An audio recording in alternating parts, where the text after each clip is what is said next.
Good day, I'm Carrie-Ann Smith and this is your JIS News for Thursday, July 7. CARICOM has agreed to lobby the United States government in overturning a decision to end correspondent banking relationships with some banks in the region. Through correspondent banking, local banks are able to provide international services for their clients, facilitated by larger international banks in North America and Europe. We should seek to lobby directly the U.S. government and to increase our voice in various international fora, and indeed to enlist the support of friendly countries in our behalf. The matter is one that could lock out the Caribbean from the international financial system if it is not addressed. Prime Minister Andrew Holness was addressing a post-CARICOM press conference in Guyana Wednesday. The Prime Minister also updated the media on the outcome of the CARICOM conference to include the free movement of labor, hassle-free travel, trade and security. I would describe my first meeting as being useful, as being productive. Clearly, organizations always need to refresh themselves. They always need to step back and analyze the big picture. And in Jamaica, we are doing that. We have put in place a commission to review CARICOM to make sure that CARICOM fits the vision of a robust, open economic space where people from all countries can benefit and look forward to a prosperous economy and a state of well-being. Government will be pumping billions of dollars in the crime-fighting effort over the next 3 years. We will do so because it will be the greatest investment ever in this country. We will invest because we want a safer Jamaica, safer communities and safer homes. We as a government has decided to make tackling crime our #1 priority. National Security Minister Robert Montague was making his contribution to the 2016-2017 sectoral debates in Parliament Wednesday. Minister Montague also announced the creation of a broad-based committee on crime to be chaired by sociologist Dr. Orville Taylor. The committee will guide on policy, set standards, and evaluate benchmarks and give general advice to me as Minister on national security and our policies.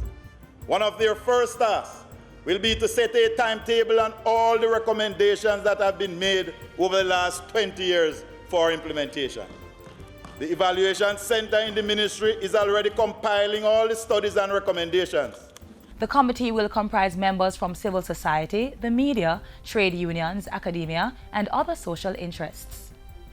The Andrew Holness-led administration has established a one-stop shop for improving the social and physical environment of communities across the island. Dubbed H.O.P.E, the Housing Opportunity Prosperity Employment Program will target children, the disabled, the elderly, pregnant and lactating mothers, the unemployed, the underemployed, persons below the poverty line, and victims of disasters. The program will also address community infrastructure and tourism development projects, as well as an on-the-job training and redevelopment of government tenements.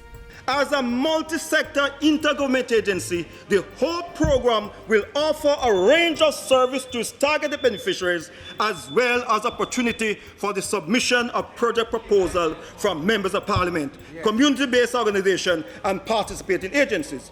Application for benefits will be vetted based on a predetermined list of criteria. Our program will be responsible for the formulation, implementation, and evaluation of services and projects in keeping with its mandate. Minister without portfolio in the Office of the Prime Minister, Everald Warmington, was making his contribution to the 2016-2017 sectoral debates in Parliament Wednesday.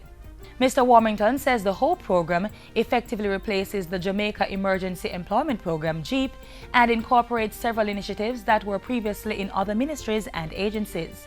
Minister Warmington adds that a secretariat was being established to deal with daily operations and oversee applications from benefits under the program. Government is proposing to raise the ceiling for the procurement of contracts that do not have to be tendered from $500,000 to $1.5 million.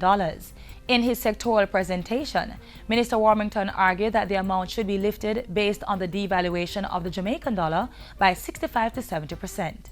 We believe that this better reflects current realities, where cost of work are concerned, and will reduce the amount of barriers that often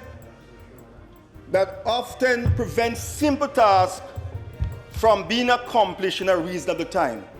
And finally, as the state ramps up its effort to revive the milk production sector, a $30 million Memorandum of Understanding MOU has been signed to train students in dairy production. The 5-year MOU was signed between the College of Agriculture, Science and Education CASE and SEPROD on Tuesday. The agreement also provides for internship opportunities to CASE students at SEPROD. Agriculture and Fisheries Minister Carl Samuda used the function to call on CASE to strengthen its dairy program and develop a more practical approach to milk production. CASE will apply their usual academic rigor to the process, but I want to see CASE engaged in a program that is practical, where they can learn about the animals, how to look and detect the kind of animals that you want to retain in your herd, so that you will increase your litre average from, maybe not more than about 5.5, 6 litres a day average now. A key objective of the partnership is to prepare the students for work and entrepreneurial opportunities in the dairy sector. And that's it for JIS News Today. I'm Carrie Ann Smith. Thank you for watching.